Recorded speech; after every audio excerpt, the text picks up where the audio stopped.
Je vous remercie de partager avec moi, de participer avec moi. Cette semaine, donc, nous continuons. Nous avons entamé, ça fait 2 semaines, un nouveau questionnaire, un nouveau thème, et nous nous basons sur le livre des Galates. Voilà. Donc, le trimestre dernier, nous avions affaire à Pierre. Ce trimestre, nous avons affaire à Paul. D'accord?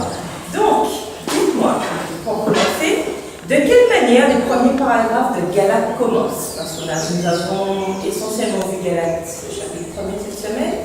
Nous avons eu aussi accès à d'autres débuts de chapitres de Thessaloniciens, aussi de Timothée, etc. Donc, comment ça commence? En général, comment Paul il commençait ses épîtres? Qu'est-ce qu'il disait? Voilà, apôtre de Jésus-Christ, voilà, il se présente, il commence par se présenter, donc en fait, ces courriers, parce que les épîtres ce sont en fait des courriers, d'accord? Ces courriers se présentent comme n'importe quel courrier. Quand on écrit à quelqu'un qu'on ne connaît pas, on se présente d'abord, on fait des salutations, etc. Et lui, qu'est-ce qu'il précisait en particulier? Nous venons avoir des hommes qui parlent non, mais par Jésus-Christ. Par Jésus-Christ. À votre avis, pourquoi Paul, il précisait ça? Pourquoi il précisait l'origine de ce qu'il disait dans ses courriers? Quelle était la raison? Parce que, en fait, beaucoup le connaissaient, ce qu'il était. Et comment se fait-il aujourd'hui, il parle de ce qu'il persécutait. Alors, on a donné le titre de son prophète. Pourquoi il sème la spiritualité et par là, il voulait aussi détourner le sang de Ok, voilà, donc c'est ce que cet détracteur disait. Est-ce que ça vous rappelle quelqu'un? Est-ce que ça vous rappelle quelqu'un d'autre? À qui? Mais oui, Jésus, vous vous rappelez pas? Les pharisiens, sadducéens, etc. Quand Jésus, lui, il enseignait, qu'est-ce qu'il disait? Quand il guérissait le mal, qu'est-ce qu'il disait? Tu es de Belzébuth, tu es de ceci, tu es de cela. Pourquoi? Parce qu'on ne comprenait pas.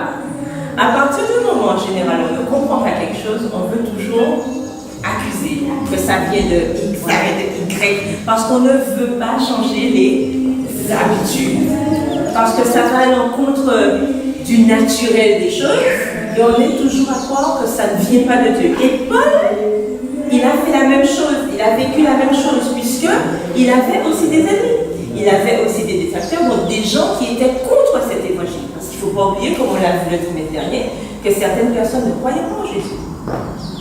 Et lorsque Paul il arrive, il enseigne quelque chose de différent, surtout qu'on le connaissait, comme a dit le frère, c'est justement, on le connaissait.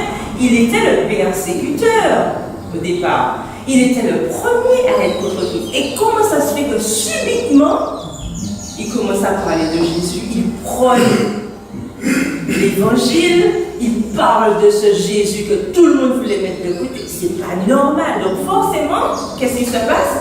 Les gens commencent à se poser des questions. Donc Paul, il est obligé de préciser que ce n'est pas de moi que je parle. Je parle de la part de Jésus-Christ qui s'est révélé à moi. Donc il est obligé de remettre en place le contexte, les choses pour qu'il y ait un impact, pour que ce qu'il écrit, ce qui va être après, ait un impact sur les gens. Parce que, mais à cause de son passé. Est-ce que vous voyez? Et souvent, pour nous aujourd'hui, c'est pareil. Lorsque les gens nous ont connus avant de rencontrer Christ, donc aujourd'hui on vient frapper à leur porte pour leur annoncer Christ. En général, est-ce que c'est facile? On a les mêmes réactions, hein? D'accord? Et donc nous sommes obligés de parler de notre expérience, d'expliquer pourquoi j'étais comme ça. Mais aujourd'hui je suis comme ça et je suis obligée de partager parce que vous voyez le changement. Et c'est un petit peu ce que Paul il fait à travers cette équipe. Donc il était important pour lui de se présenter. Et pour nous aujourd'hui, ce sont des leçons pour nous aujourd'hui. Aujourd'hui, nous aussi, lorsque nous voulons transmettre quelque chose, nous devons expliquer que ça vient de la parole de Dieu. Que c'est parce que venir te voir et te dire ceci et cela. Mais que ça ne vient pas de moi, parce que de moi-même, je ne peux rien faire. Donc c'est important pour nous aussi aujourd'hui. Alors, est-ce que vous pensez que le fait que Paul ait raconté son expérience personnelle, parce que ça parle de ce qu'il a vécu, est-ce que vous pensez que c'était important pour le travail qu'il avait à faire? Absolument, c'était important, c'était la base même. Pourquoi c'était important?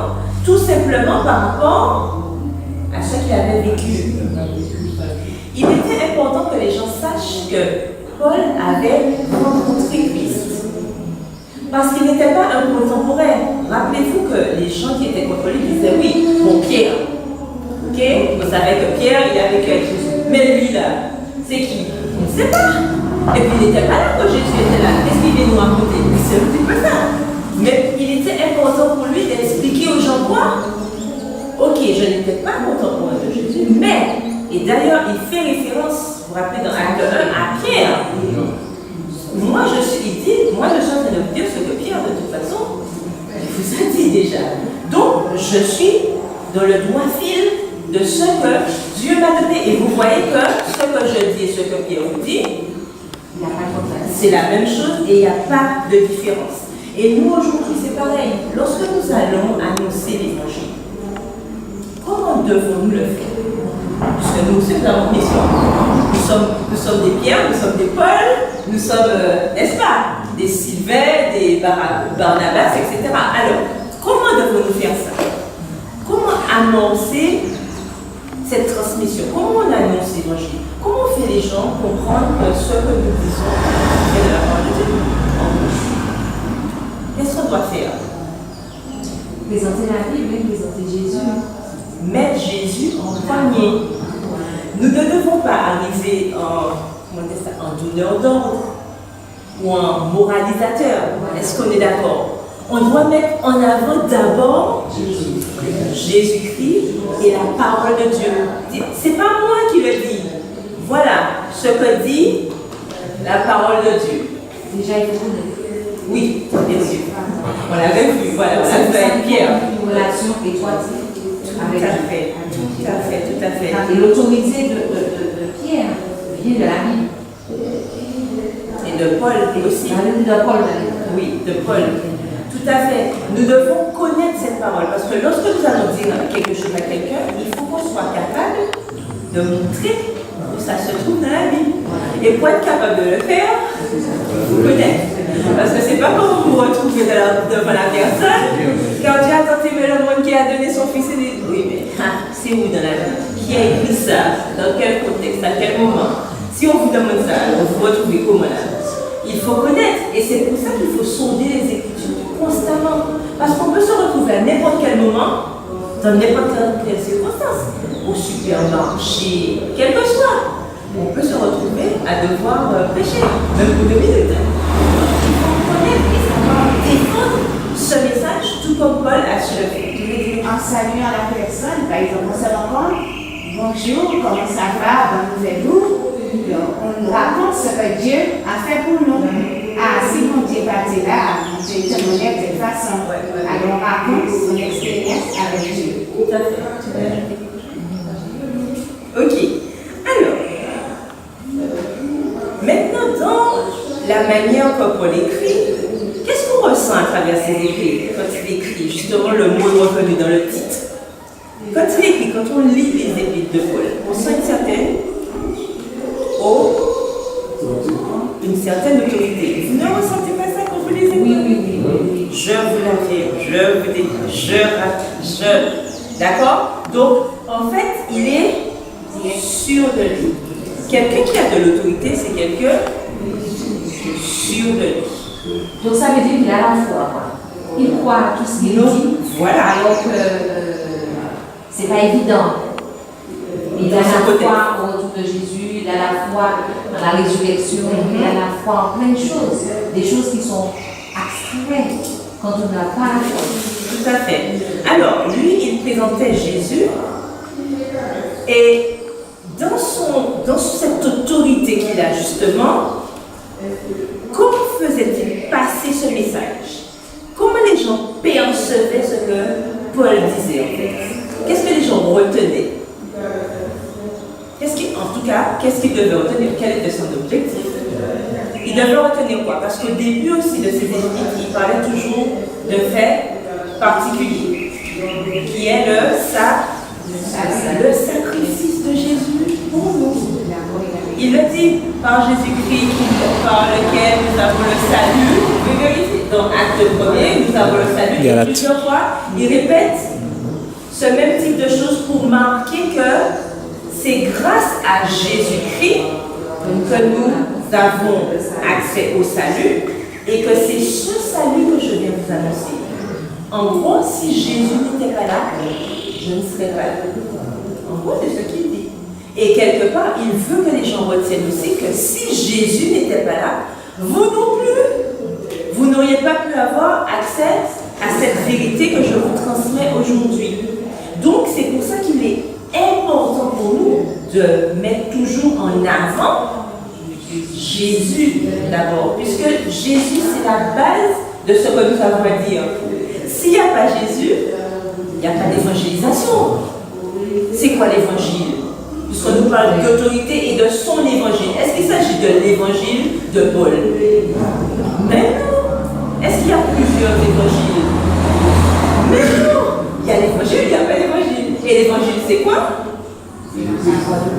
C'est le sacrifice de Jésus et donc l'accès au salut à travers ce sacrifice. Est-ce qu'on est d'accord? Donc, Paul ici, il fait la même chose. Il marque bien le point que cette autorité, je l'ai parce que, oui, certes, j'ai la foi, mais il ne faut pas oublier que ce sacrifice-là, mais c'est la base de tout. C'est grâce à cette vie que nous avons, par le sacrifice de Jésus, que je m'autorise aujourd'hui, avec autorité, à vous dire que vous devez faire attention. Et il donne différents principes pour que les gens, justement, se remettent en question, puissent regarder à Jésus parce que c'est la seule solution pour accéder au salut. Et en fait, c'est ce qu'il veut que les gens retiennent à travers ces épîtres, que certes, vous avez entendu parler de ça, mais aujourd'hui, il y a ça qui vient. Mais il y a ça qui vient pourquoi? Parce qu'il y a eu cet événement-là. Et cet événement change tout. Cet événement m'a changé, puisque j'ai cru en ce Jésus, m'a changé, et cet événement peut aussi vous changer. Mais est-ce que c'était facile pour Paul d'enseigner ces choses-là? Mais non, mais non. Qu'est-ce qu'on a vu? Il a été persécuteur. Maintenant, c'est lui le persécuté, mais il est persécuté pourquoi? Par rapport aux doctrines, par rapport à la vérité.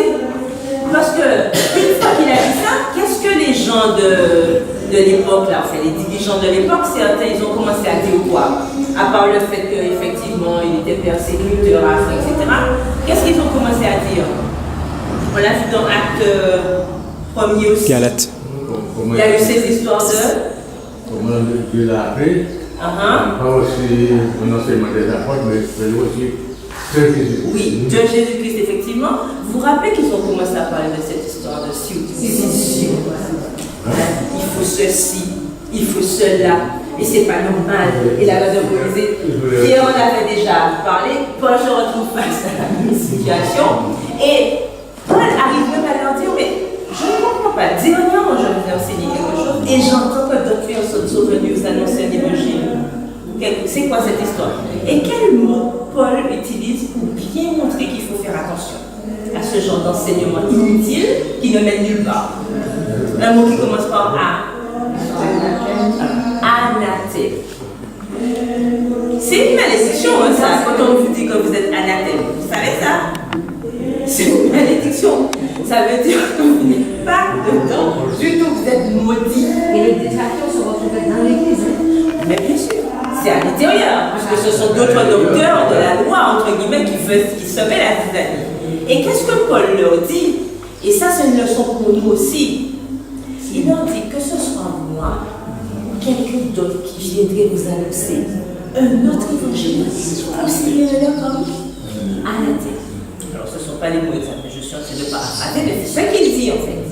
Et il s'inclut, alors que lui, il s'inclut dedans. Et il leur dit que même si c'était moi, c'est moi qui vous annonce l'évangile, mais si je reviens, que je vous dis quelque chose d'autre, pour nous aujourd'hui, je peux entendre n'importe qui, que ce soit président, ceci, pasteur, cela, ancien, ceci, machin, à partir du moment où la personne n'évoque pas Jésus-Christ et Jésus-Christ crucifié, qu'est-ce que je dois faire en tant qu'auditeur?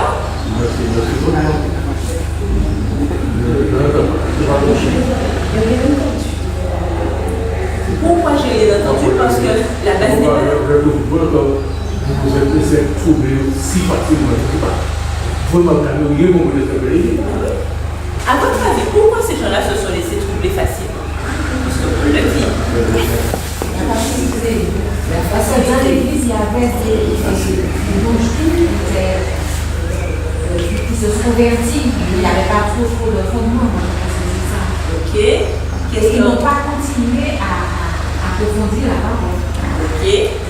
Alors, est-ce que vous avez une idée par là? C'est silencieux. Alors, à votre avis, pourquoi Paul leur dit que vous soyez laissés? Pourquoi les gens de cette époque se sont laissés comme ça? Ils ont changé d'avis, ils se sont laissés. C'est tellement facile. Pourquoi? On a remarqué c'est que une personne à tout ça, c'est pas quelque chose.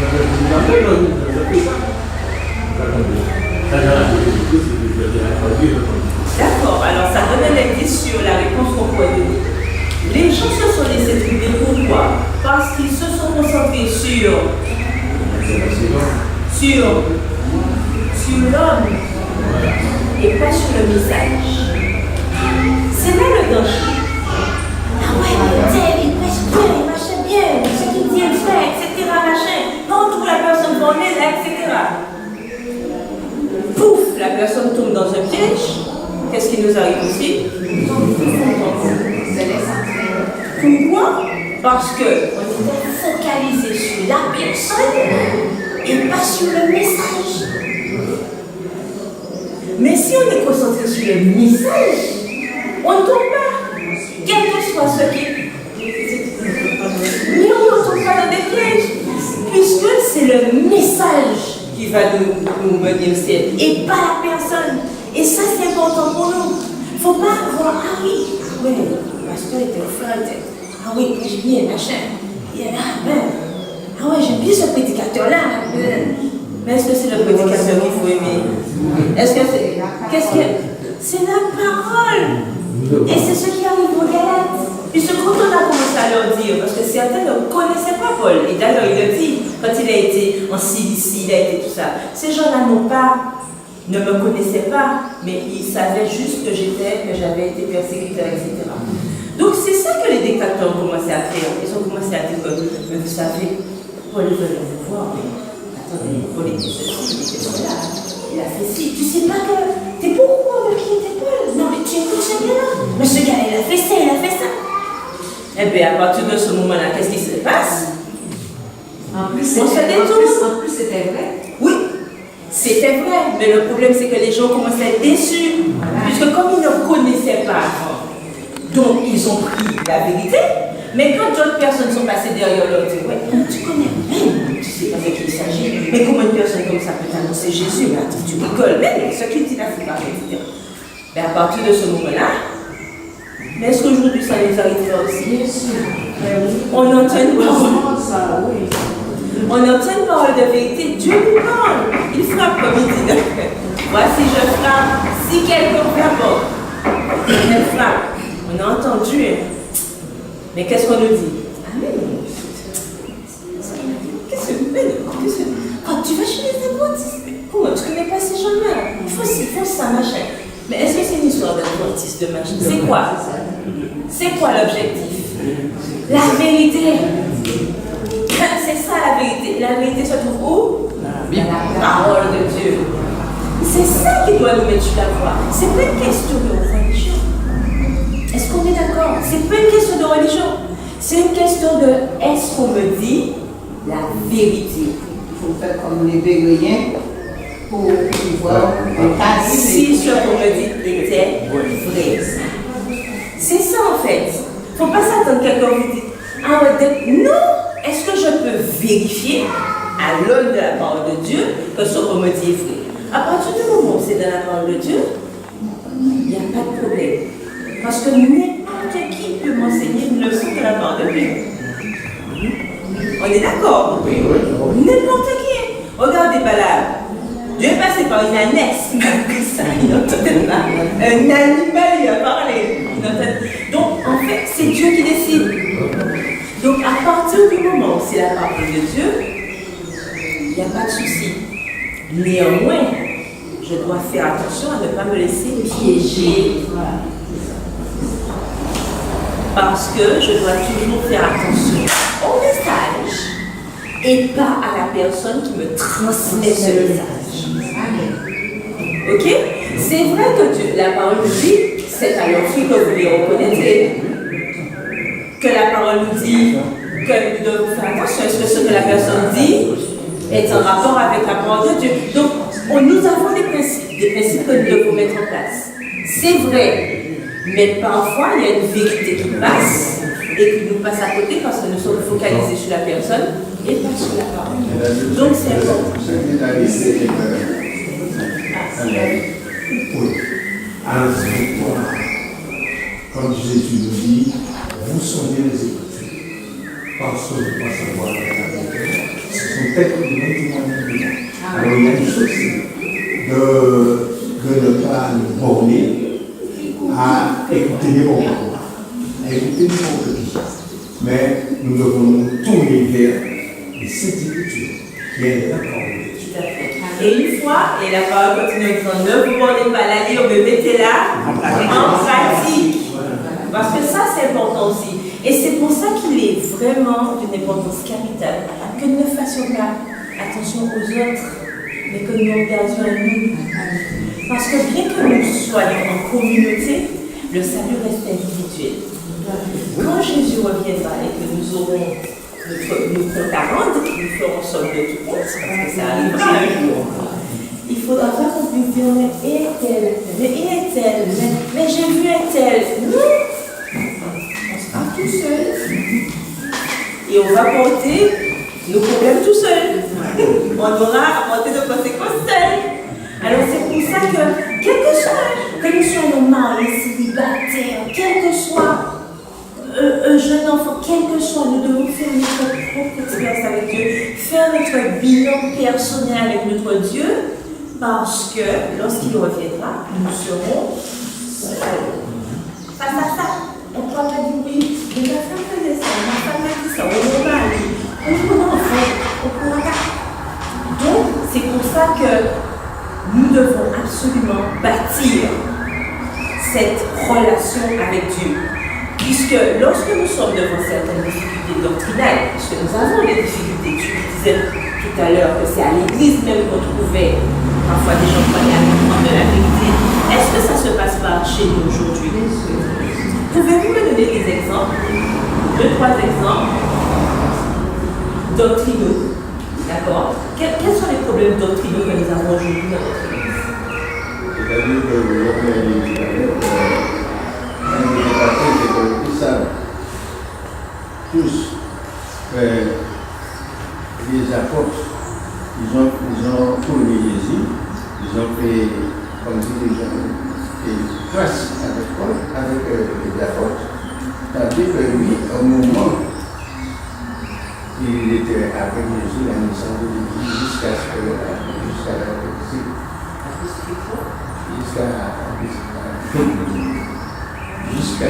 l'ait crucifié. Mais il prêchait l'évangile. Paul, certains qui prêchaient l'évangile, on entendait, c'est ce qu'il dit, il faisait allusion ensemble aussi avec les apôtres. Mais il y a quelque chose, et ça se fait jusqu'à nous. C'est-à-dire que on entend, on écoute, mais on voit ce qu'il dit comparable à quelque chose. Mais il y a ce qu'il y a dans nous, c'est que nous avons la haine contre cette personne. Est-ce que lui, de son côté, il ne va pas essayer de nous prendre, de parler comme ça, pour nous diriger en quelque part? C'est la réflexion. Voilà, alors c'est la réflexion. Et de nos jours, nous pouvons dire, ça se trouve à l'église. Parce que on ne voit pas, on ne sait pas non plus d'ailleurs. C'est qu'on est, même si c'est pas l'église. Alors, à l'église, il y a toujours une haine contre l'église, c'est vous qui a fait quelque chose. Et on ramène péché ici. C'est quelque chose, c'est parce qu'il a fait des problèmes dans sa vie. C'est pourquoi il souffre. J'ai déjà entendu ça. Ici à l'église. Alors que Paul, on m'a dit de moi, il était persécuteur parce qu'il pensait que ce qu'il faisait, c'était ça. Finalement, comme Jésus l'a touché, et c'est pourquoi ça m'a passé les amis aussi. Ah, c'est pourquoi à chaque fois il commence, il dit ce n'est pas de l'homme qu'il prêche, mais il parle de la parole de Dieu, la parole de Jésus, parce que Jésus m'a rencontré, Jésus m'a frappé. Même en arrière, ça discute avec lui. Mais quand Daniel nous a discuté, Dieu lui a dit c'est un instrument de Dieu. C'est un instrument, je vais faire de lui un instrument. Alors que ils ont commencé à croire jusqu'à ce que Paul a fait ça. Mais ce qui nous gêne, ce qui gênait aussi, c'était la haine. Il aurait fallu qu'on enlève cette maladie qui donne la haine. On a toujours la haine. On fait celle-là parce que. Mais justement, grâce à Dieu, nous avons ces leçons pour permettre que la haine soit balayée et que l'amour, qui est Dieu même, prenne en fait sa place. De toute façon, Dieu nous fait cette promesse, je vous donnerai le cœur de chair, justement, pour que nous puissions changer. Et c'est justement pour ça que nous sommes là, n'est-ce pas? Pour apprendre les choses et nous permettre d'enlever toutes ces scories, tout ce qui ne correspond pas à la parole de Dieu. Alors, on revient, parce que notre chef on est tout, mais on revient à ce qu'on disait concernant les doctrines. Le sabbat, par exemple. Le sabbat, est-ce qu'on a un problème vraiment avec le sabbat dans notre église? Pas peut-être dans le milieu, mais je parle vraiment dans l'église. Quels sont les petits points qui posent toujours problème? Là où les notions qui font. Je vous donne un exemple, le mariage. Le mariage devient un point d'essai de l'église. Certaines personnes commencent à penser que finalement, c'est pas forcément le pour se marier. On peut être ensemble tranquillement et puis Dieu voit tout. On a aussi le problème des divorces. Ça compte dans le cadre du mariage. Maintenant, ne me dites pas que vous n'avez pas fait ça. On remarie, on divorce, on se remarie, commission de celle-ci. Est-ce que ça c'est pas un problème? C'est un problème. Pourquoi? Parce que c'est Dieu même qui a mis.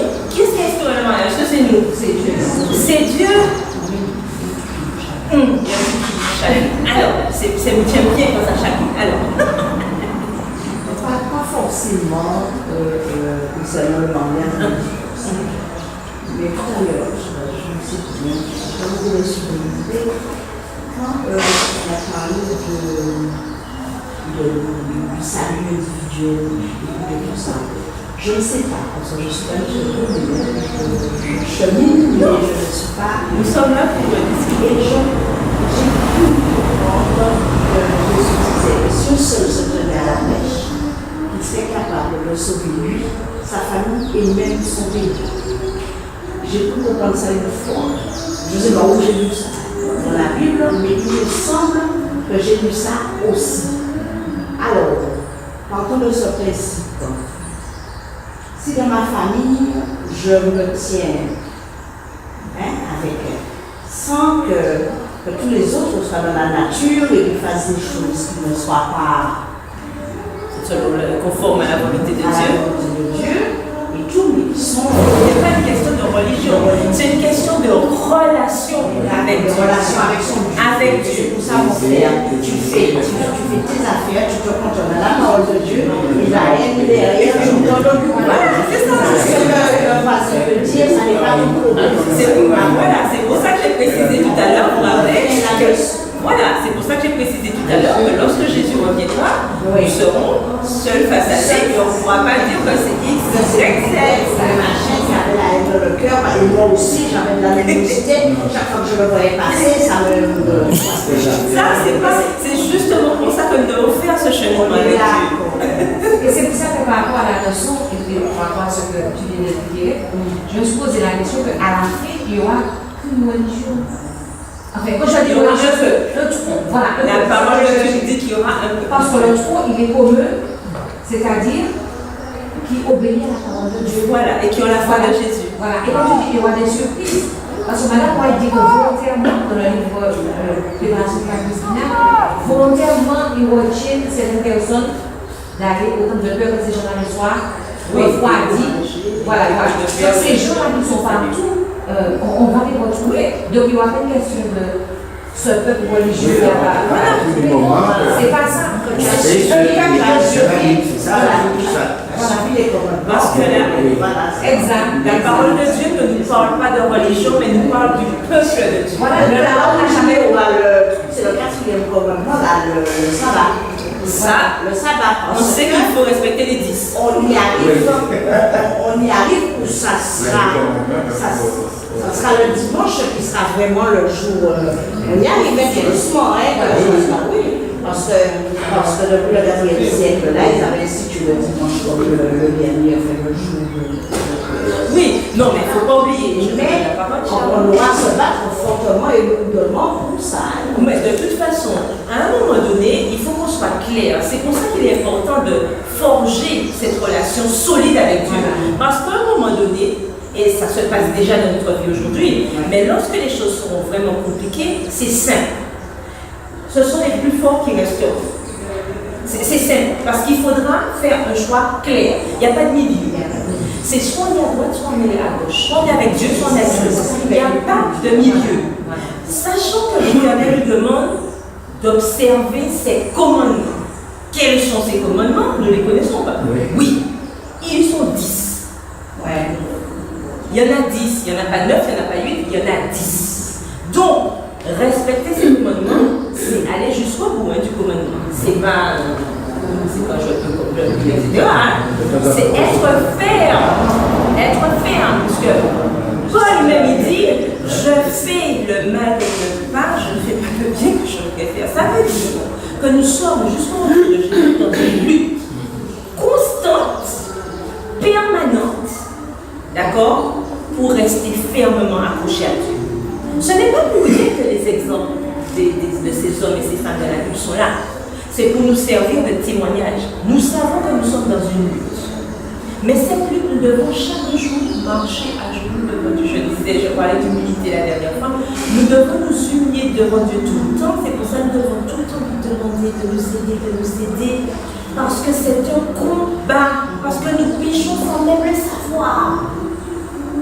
Quand on croit qu'on est dedans, on n'est pas dedans. Et c'est pour ça que nous devons constamment demander à Dieu de nous aider, parce qu'il y a des choses dont nous ne sommes même pas conscients. Et vous vous rappelez de cette allégorie où on attend, cette métaphore dans Matthieu, où on nous dit qu'il mettra à droite les boucs et à gauche, vous vous rappelez? Donc, les brebis et les boucs, et les gens lui disent, mais ceux qui sont à gauche, mais n'avons-nous pas fait sans ton nom, n'avons-nous pas péché en ton nom, n'avons-nous pas visité les malades? Et qu'est-ce que Dieu répond? Je ne vous connais point. C'est dur, hein? Parce qu'on croit que c'est en faisant des choses. Non, c'est en faisant la volonté de Dieu et en restant soumis à son Esprit Saint. Et ça, je vous assure, mes frères et sœurs, que là, c'est le tout. C'est ça qui est compliqué. D'accord? Alors, Charles, quelque chose que moi, oui, juste. Alors, je disais que l'important, c'est que Dieu, lui, il juge selon le cœur, mais il connaît les détails de chacun.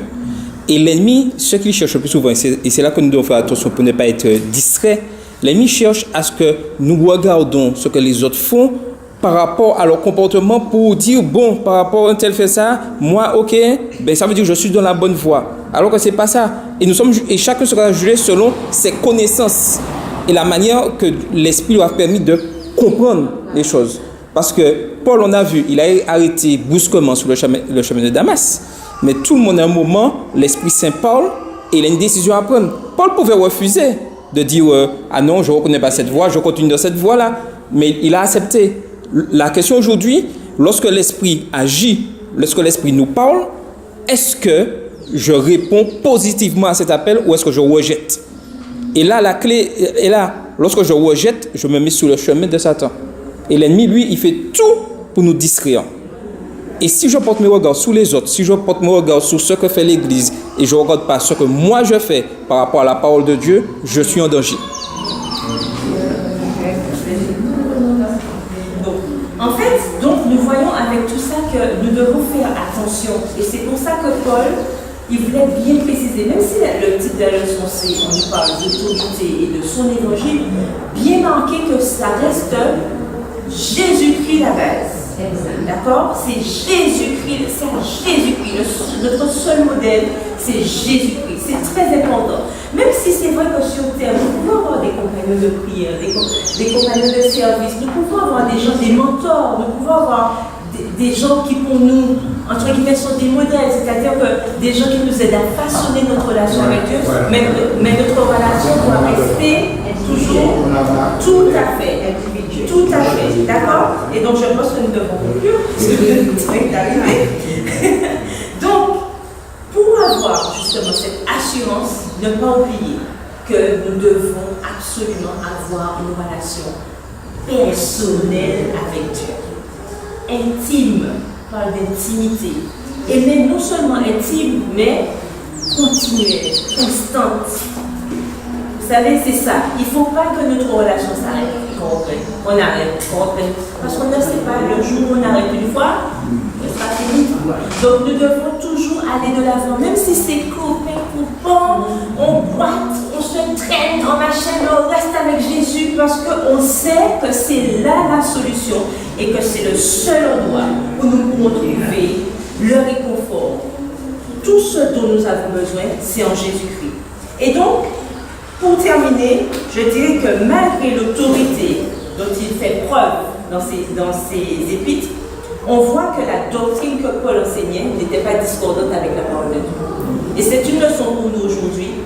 Tous les messages que je peux entendre, que ce soit de beaux messages, je dois faire attention et toujours comparer à la lumière de la parole.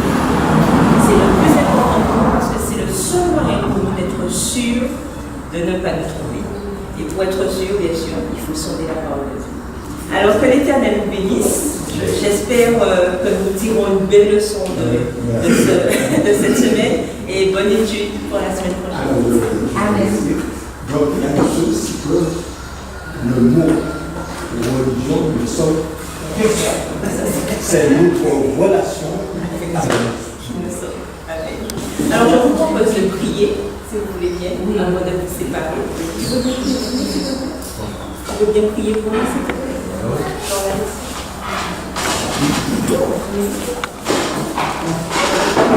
Merci pour votre participation. Nous te remercions, Seigneur, pour ce moment passé, la méditation de ta parole. Et chaque jour, Seigneur, nous puissions entendre ta voix, tu nous vois, et puis tu frappes notre cœur, tu veux faire le monde. Merci pour notre consolateur que tu nous as donné. Et oui, Seigneur, nous nous donnons la force et le pouvoir de remporter la victoire sur tout ce qui peut gravir pour ce chrétien et que lui, il demeure attaché en nous parce qu'il a déjà vu que je serai avec vous et je serai en vous. Puissions nous faire pour nous bénir, nous conduire comme tu le veux et que quel que soit ce qui arrive, si nous descendons dans la poussière ou si tu reviens, Seigneur, que nous soyons debout pour recevoir notre récompense.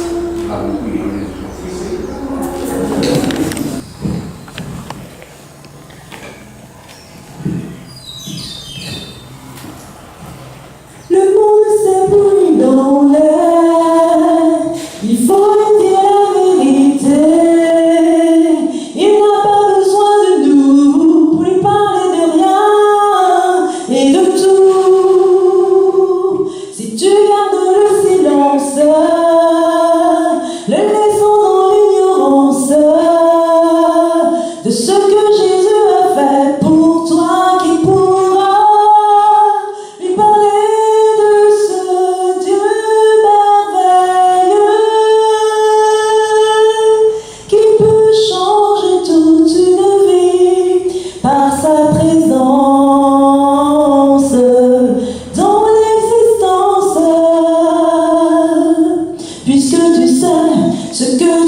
faire.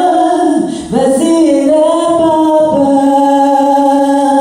Dis-leur à tous qu'on trouve le vrai bonheur dans le nom de Jésus.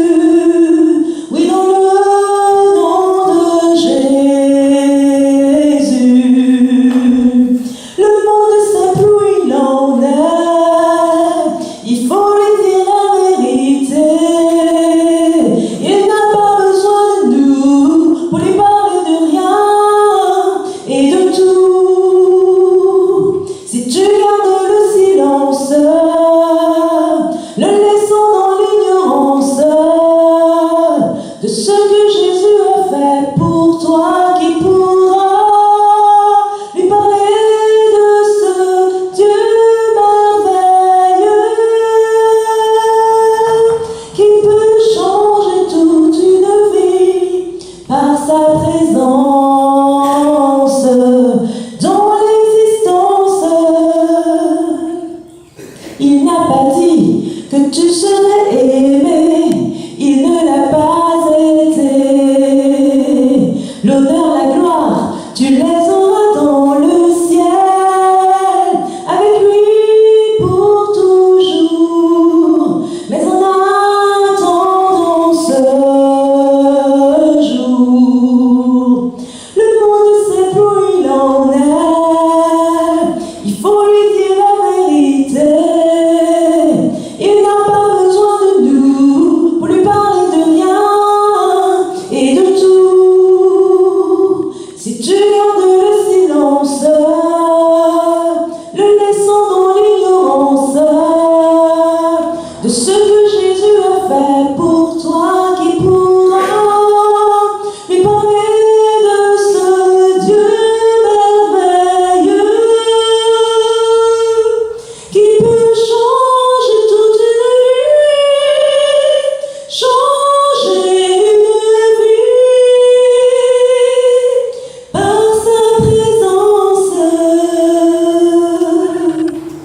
Matin, c'est avec une joie, toujours pleine de la grâce de Dieu, que nous sommes prêts à partager la parole de Dieu. Je reste persuadé que le message du jour ne vient pas de moi, mais vient de l'Éternel, afin que chacun d'entre nous, nous puissions continuer à marcher, à continuer notre course chrétienne. Aujourd'hui, le titre de mon message, c'est Une église destinée à la victoire. Amen. Qui aime gagner? Je vais inverser la question. Qui aime perdre? Personne n'aime perdre. Devant l'agitation et les remue-ménages de ce monde, lorsque tout paraît sombre et que la détresse finale se profile, l'ordre du Seigneur s'adresse constamment à son Église. Lève-toi et resplendis. Le péché couvre comme un linceul toutes les nations et pénètre toutes les couches de la société sans exception. Et nous le voyons aujourd'hui. C'est pour cela que l'Église du Seigneur doit faire briller sa lumière au sein de cette obscurité. Elle doit accomplir sa mission et ne pas se laisser assombrir. Le passage, le texte de base que nous avons vu qui se trouvait dans Ésaïe 60, verset 1, affirme clairement qu'il faut se lever et resplendir. L'Église est la seule institution sur laquelle repose la responsabilité d'annoncer au monde le message du salut. Au milieu des ténèbres, elle doit faire entendre sa voix, car elle détient la lumière. La question que nous pouvons nous poser en ce matin, c'est comment resplendir? Prions. Seigneur, nous réclamons tout cet esprit, afin que nous puissions comprendre ce message. Ce message ne vient pas de moi, mais de toi, et que chacun soit touché et soit une lumière, une petite lumière, présente dans son quartier, là où il vit, au travail, afin de pouvoir faire resplendir qui tu es, Seigneur Jésus. Amen. Nous verrons 9 points pour bien comprendre comment l'Église doit resplendir. Le premier point, c'est en annonçant au monde de vive voix et par tout autre moyen le salut. C'est notre premier message. Annoncer le salut que les gens ignorent et en lui faisant part de la solution du problème. Et la solution du problème, c'est qui? C'est Jésus uniquement. Il n'y a pas d'autre solution. Deuxième point, en prenant soin des néophytes de manière à les retenir. La servante du Seigneur nous dit dans le livre Évangélisé, à la page 312, une fois que des hommes et des femmes ont accepté la vérité, nous ne devons pas nous en aller ailleurs en les abandonnant à eux-mêmes sans plus nous intéresser à eux, car ils ont besoin qu'on s'occupe d'eux. Nous devons les porter dans notre cœur et veiller sur eux comme des économes appelés à rendre compte de leur gestion. Troisième point, en prenant soin de ceux qui viennent d'autres confessions religieuses, car nous sommes appelés à recevoir du monde. Il faudrait s'occuper avec patience, et c'est toujours la servante du Seigneur qui parle dans le livre Évangélisé, page 77, et affection de ceux qui se sont nouvellement convertis. Il appartient aux membres plus anciens de l'Église de chercher les voies et les moyens d'apporter aide, sympathie et instruction à ceux qui, de bonne foi, ont quitté d'autres églises par amour pour la vérité et qui se sont par là même privés du soutien pastoral auquel ils étaient habitués. Une responsabilité particulière repose sur l'Église. Elle doit prêter son appui à ces personnes qui ont marché d'après les premiers rayons de lumière qu'elles ont reçus. Si les membres de l'Église manquaient à ce devoir, ils trahiraient du même coup la confiance que Dieu leur avait accordée. Voyons maintenant le quatrième point. Un point particulier auquel le plus souvent notre Église ne prête pas attention. Il faut que la vérité soit présentée à tout le monde, sans exception de catégorie. Et aussi, cette vérité doit être présentée aux intellectuels, à ceux qui nous dirigent, aux autorités, comme on aime dire, au sein de nos communes. Monsieur le maire, monsieur le curé, les responsables d'associations, ils doivent entendre cette vérité. Nous avons fait beaucoup de progrès pour les classes modestes et moyennes. Ce travail était formidable, mais d'ordinaire, nous ne faisons rien pour présenter la vérité aux gens de la haute société. Pourtant, il ne faut pas gâcher les occasions en présentant par exemple de grands discours à ces hommes. La servante du Seigneur déclare, toujours dans le livre Évangélisé, les pages 316 et 317, quand des gens instruits, des hommes d'État ou considérés comme honorables sont présents dans un lieu de culte, le prédicateur se croit obligé d'offrir pour la circonstance un vrai festin intellectuel. Mais ce faisant, il perd une merveilleuse occasion de dispenser les enseignements mêmes qui ont été présentés par le plus grand des maîtres que le monde ait jamais connu, Jésus-Christ. Ces grands intellectuels ont besoin d'entendre présenter de façon claire et structurelle le plan de la rédemption. Pour eux, la question vitale est celle-ci. Comment un pécheur peut-il se présenter devant Dieu? Que le chemin du salut soit exposé devant les gens avec la simplicité et la clarté que l'on emploierait pour s'adresser à un petit enfant. Exalter Jésus comme le seul espoir du pécheur. C'est de cette manière que Dieu veut que son Église resplendisse. Le Seigneur demande à son peuple de ne pas être conformiste, de ne pas rester dans ses habitudes, mais un peuple qui progresse continuellement dans la quête de nouveaux territoires. Dans Ésaïe 54, verset 2, et nous allons le lire, Ésaïe 54, verset 2, je vous invite à ouvrir la Bible, Ésaïe 54. Si quelqu'un peut lire ce texte, Ésaïe 54, verset 2.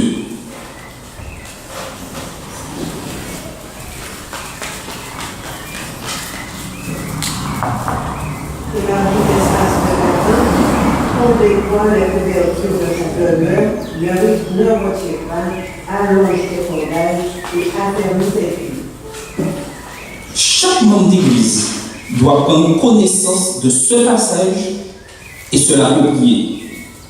Je ne dois pas être conformiste, mais grandir spirituellement. C'est dans cette mesure que je contribuerai à l'augmentation du nombre de croyants. Il faut pour cela dépendre constamment de celui qui croissait en sagesse et en stature et en grâce devant Dieu et devant les hommes. Et c'était qui? Jésus-Christ. C'était Jésus-Christ. Notre Dieu, lui, il est progressiste. Il ne s'arrête pas. Il avait promis à son peuple qu'il le conduirait de victoire en victoire. Peu importe les difficultés par lesquelles l'Église doit passer dans le domaine spirituel, le Seigneur continuera à la diriger. Et ça, c'est une certitude. Cette Église défectueuse, faible, maladive, est l'instrument que Dieu a choisi pour crier à plein gosier. Et Michel nous le dit dans Michel 4, versets 6 à 10. La Bible ne mentionne pas d'autres églises après celle de la Odyssée, mais elle nous dit la condition de cette dernière, elle est grave. Des réprimandes et des promesses lui sont adressées, suivies d'une prophétie qui affirme que cette église est l'église du reste. Elle démasquera Babylone, et quand les enfants de Dieu seront menacés de destruction, le Seigneur les délivrera. Sa promesse est la suivante, et nous allons la lire dans Michée 4, verset 7. Michée 4, verset 7. Nous lisons ce texte, merci. Michée 4, verset 7. Des boiteux, je ferai un reste. De ceux qui étaient chassés, une nation puissante, et l'Éternel régnera sur eux à la montagne de Sion, dès lors et pour toujours. Il n'y a pas lieu de douter que cette Église triomphera dans sa mission d'évangéliser le monde et que nous devons obéir à l'ordre de notre chef. Lève-toi et resplendis. C'est maintenant l'heure de garder nos torches allumées et de ne pas chanceler. Nous allons vers la victoire finale. Ne cédons pas. Le monde est prêt à recevoir ce message. Et c'est sûr, il faut que nous redoublons d'efforts. Sommes-nous prêts pour cela? Sommes-nous prêts à redoubler d'efforts ici, au Mont-Nevers? Le défi nous est lancé. La balle est dans notre camp. 5e point. En priant constamment, tout en remplissant notre mission. Quand le peuple de Dieu prie pour le Saint-Esprit, qu'est-ce qui se passe? Qui a peur? L'ennemi, notre ennemi, Satan, le diable, il tremble.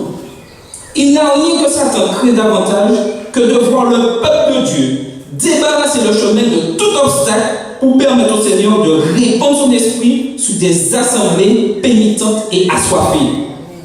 Si Satan avait la possibilité, il empêcherait jusqu'à la fin des temps que notre réveil, grand ou petit, se produise. Mais nous connaissons ses ruses. Il est possible de résister à son pouvoir. La bénédiction viendra quand le chemin de l'esprit sera préparé. Aussi certainement que Satan ne peut fermer les écluses du ciel pour empêcher la pluie de tomber, il ne peut empêcher les bénédictions de se déverser sur le peuple de Dieu. Amen. Ni les hommes pervers, ni les démons ne peuvent faire obstacle à l'œuvre de Dieu ou s'opposer à sa présence dans les assemblées de son peuple. À condition, car il y a une condition, que celui-ci, le peuple de Dieu, le cœur contrit et soumis, confesse ses péchés, s'en éloigne et se réclame des promesses divines par la foi. Et c'est la sœur Hélène Moine qui nous le dit dans la revue Enquirol, revue du Messager, 22 mars 1887. Nous ne pouvons nous lancer dans l'accomplissement de la mission divine sans la prière et sans l'onction du Saint-Esprit. Amen. Ce n'est ni par la puissance, ni par la force, mais c'est par mon esprit, dit l'Éternel des armées. Zacharie 4, verset 6. Du membre le plus humble au dirigeant le plus promiteur de l'Église, tous ont besoin de la présence de l'Esprit Saint, qui rend l'Église capable d'accomplir sa mission. nous serons vivifiés par la grâce de Dieu, dans la mesure où nous travaillerons à gagner des âmes au Sauveur et les présenterons devant son trône dans la prière. Nos affections acquerront une vivacité plus grande et notre vie chrétienne, devenue plus fervente, plus réelle, sera de plus en plus animée par l'esprit de prière. Extrait du livre Parabole de notre Seigneur, page 363. 6e point. En sachant comment présenter chaque vérité à ceux que nous évangélisons. Il y a des personnes qui ne sont pas préparées à accepter certaines vérités. Et c'est une réalité. Jésus, en son temps, n'avait pas pour méthode de révéler toutes les vérités lorsqu'il a vécu avec ses disciples. Madame White nous dit, toujours dans le livre Évangélisé, page 59, le grand destructeur détenait la vérité entière. Jésus connaissait toute la vérité, mais ne la révélait pas à ses disciples dans sa totalité. Il leur exposait uniquement les sujets indispensables à leur progression sur le chemin du ciel. Dans sa sagesse, il garda le silence sur bien des points. En tant que serviteurs de Dieu, nous devons agir avec sagesse pour atteindre les âmes en leur présentant tout d'abord le Prince de paix, Jésus-Christ, élément indispensable.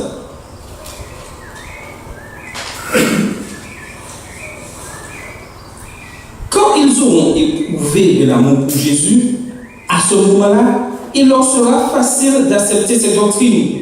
L'œuvre du Christ se faisait souvent à la faveur d'entretiens en tête à tête. Il attachait une grande valeur aux entretiens qu'il pouvait avoir avec une seule âme. Et cette seule âme transmettrait à des millions d'autres les enseignements reçus. Est-ce que du livre Évangélisé, page 59. Christ nous a donné une mission. C'est vrai, il est bien qu'il y ait des prédicateurs qui parlent, qui annoncent la parole de Dieu. Mais nous avons une mission particulière. Parler à ceux qui nous entourent de ce que nous avons reçu. Le prédicateur ne pourra jamais, et ça je peux vous le dire, jamais passer, voir tous vos voisins et annoncer que Christ revient. Est-ce que vous le savez? Impossible. Il n'aura pas le temps, il a une famille, il n'aura pas le temps de passer chez tout le monde.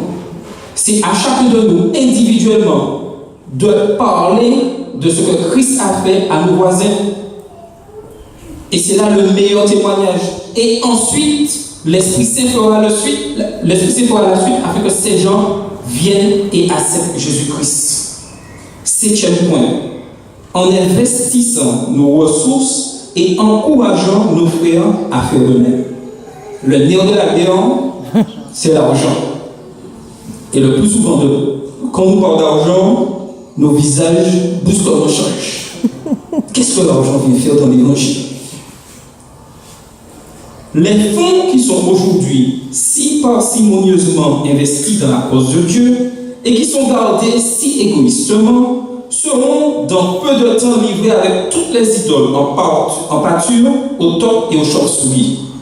L'argent perdra brusquement sa valeur quand l'homme se rendra compte des réalités éternelles. Dieu veut des hommes qui n'hésitent pas à prendre tous les risques possibles pour sauver les âmes.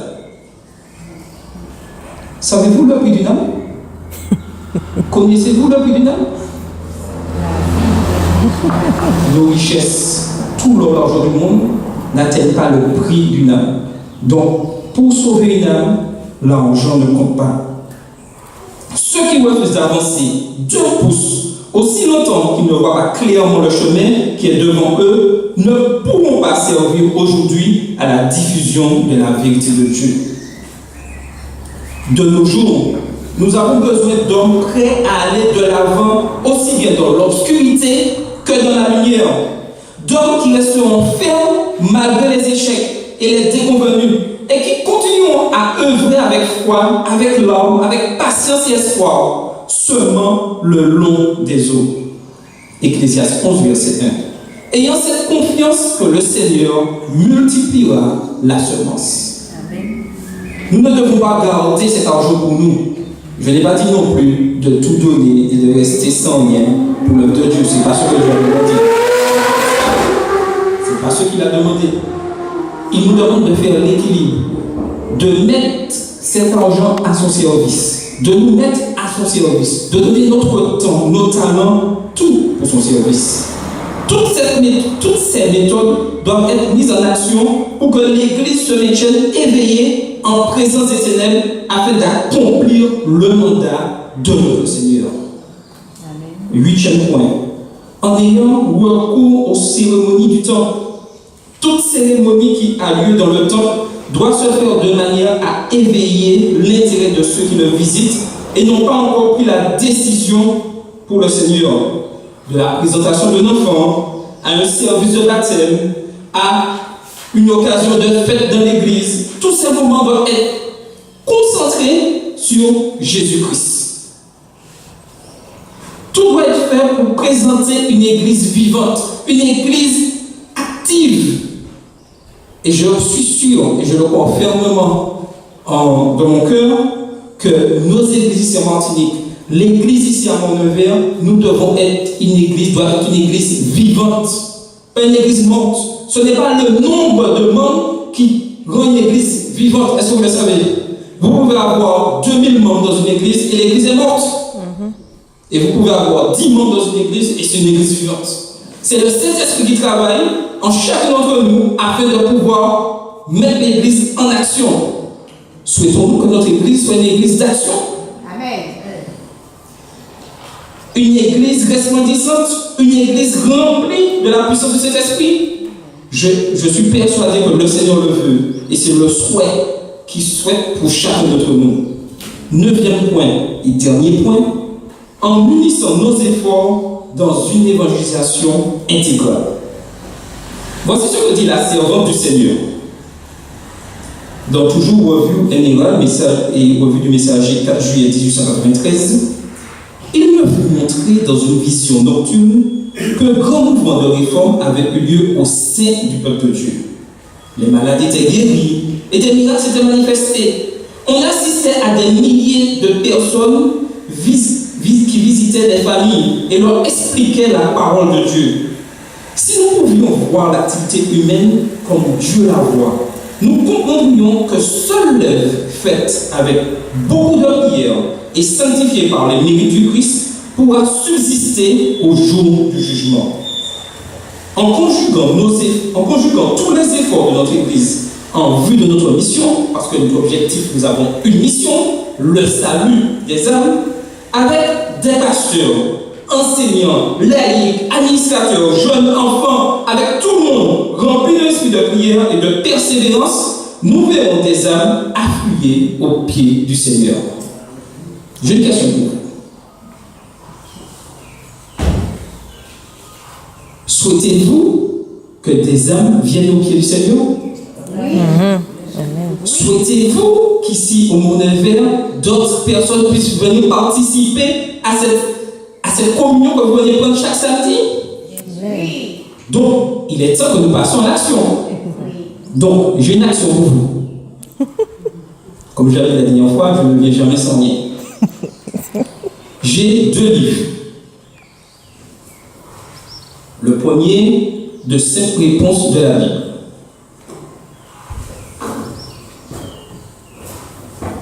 Le deuxième, la tragédie des siècles. Que pensez-vous qu'on peut faire avec ces livres-là? Offrir. Êtes-vous prêt à offrir ces livres? Oui? Non? Vous êtes prêt à offrir ces livres? Vous êtes sûr? Sûr et certain? Eh bien, vous me lancez le défi. Donc, mon crayon, je dis sur maintenant. Tu as la partie là? Tu vas distribuer un livre par personne. S'il reste encore, tu leur donnes un livre dans chaque personne. Est-ce que vous voulez ces livres-là? Ah, si, je vais demander la question, je vais oublier. Excusez-moi. Est-ce que vous voulez vraiment les livres? Oui, on peut donner à un voisin. La mission, distribuer ces livres à vos voisins. Distribuer ces livres à vos connaissances. C'est là le début que commence, c'est là le début du chemin que commence notre mission. C'est ce que Jésus nous demande. Être des témoins vivants et partageons ce que nous avons reçu. Et en ce matin, partagez avec vos voisins, ceux qui ne connaissent pas encore la parole de Dieu. Tragédie des siècles, livre très riche en informations. Aujourd'hui, dans le monde troublé où nous vivons, tu peux commencer à discuter. Tu peux y aller.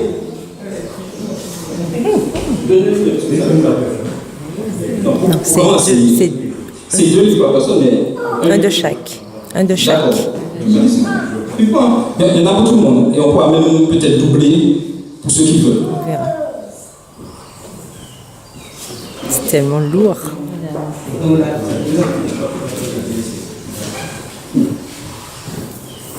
De cette réponse de la Bible. Aujourd'hui, beaucoup de membres, beaucoup de personnes dans le monde se posent des questions sur la Bible. Si vous avez encore des questions après avoir écouté plusieurs prédicateurs, le conférencier qui a écrit ce livre, Kenneth Cox, peut vous conduire aux réponses. Par-dessous tout, vous trouverez les réponses dans la parole de Dieu. Il ramène toujours cette parole de Dieu qui est la Bible. Dans ce petit livret, découvrez les réponses aux questions suivantes, ainsi d'autres. Non, Qui est la volonté de Jésus? Qui dois-je faire? Que dois-je faire pour être sauvé? Où trouve-t-on dimanche, premier jour de la semaine, mentionné dans la Bible? Pourquoi le Seigneur ne m'a-t-il pas guéri? Quand est-ce que le sabbat a été changé? Nous avons tous ces questions. La Bible a les réponses.